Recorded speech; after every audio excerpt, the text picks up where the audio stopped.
Hi, நான் உங்களுடைய மாலா சுப்பிரமணியம் பேசுகிறேன். அதாவது நாளைக்கு வந்துட்டு 28 கிழமை, 28/1/25 தேதி. சரியா? கிழமை வந்துட்டு செவ்வாய்க்கிழமை, நட்சத்திரம் வந்துட்டு பூராடம், ராசி தனுசு ராசி, திதி வந்துட்டு சதுர்த்தி திதி, விநாயகருக்கு உகந்தது. நல்ல நேரம் வந்துட்டு கார்த்தால 7:30லேருந்து 8:30, சாயங்காலம் 1:30லேருந்து 2:30 மத்தியானம் அந்த கணக்கு வருது. சரியா? அண்ட் ராகு காலம் 3-4 செவ்வாய்க்கிழமை எப்போவுமே அது மேபி எல்லாருக்குமே தெரியும். துர்கா பூஜை பண்ணுவான் கோவிலில் போய், அப்போ எல்லாருக்கும் மேபி தெரிஞ்சிருக்கலாம். குளிகை காலம் வந்துட்டு 12லேருந்து 1:30, யமகண்டம் 9-10 காத்தால. சரியா? சந்திர ஓரை 10லேருந்து 11, சுக்கிர ஓரை 8லேருந்து 9, புதன் ஓரை 9லேருந்து 10, குரு ஓரை 12லேருந்து 1.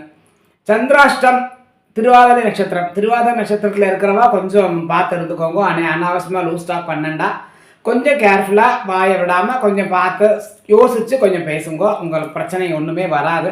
ஓவராலாக பார்த்தா நாளைக்கு சித்த யோகம், நாளைக்கு மரண யோகமே கிடையாது. ஸோ தாராளமாக நல்ல காரியங்களை பண்ணிக்கலாம். மேபி எல்லோரும் என்ன சொல்லுவாங்கன்னா, செவ்வாயோ வெறுவாயோ செவ்வாய்க்கிழமை ஒன்றும் பண்ண வேண்டாம் அப்படின்னு ஒரு சில பேர் சொல்லுவா. என்னை பொறுத்த வரைக்கும் செவ்வாய்க்கிழமை துர்க்கைக்கு உகந்தது, முருகனுக்கு உகந்தது.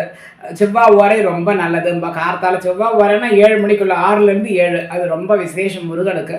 ஸோ தாராளமாக நல்ல காரியங்கள், நம்மளோட குலதெய்வத்துக்கு 11 ரூபா காசு எடுத்து வச்சுட்டு தாராளமாக நீங்கள் பண்ணிக்கலாம். நாளைக்கு வந்துட்டு அதாவது கண்டிப்பாக நாளைக்கு பண்ணணும் அப்படின்னு நினைக்கிறவ தாராளமாக நீங்கள் பண்ணிக்கோங்க. ஆனால் ரொம்ப கெடுதலே கிடையாது. மரண யோகம் இல்லை, சித்த யோகம் தான்.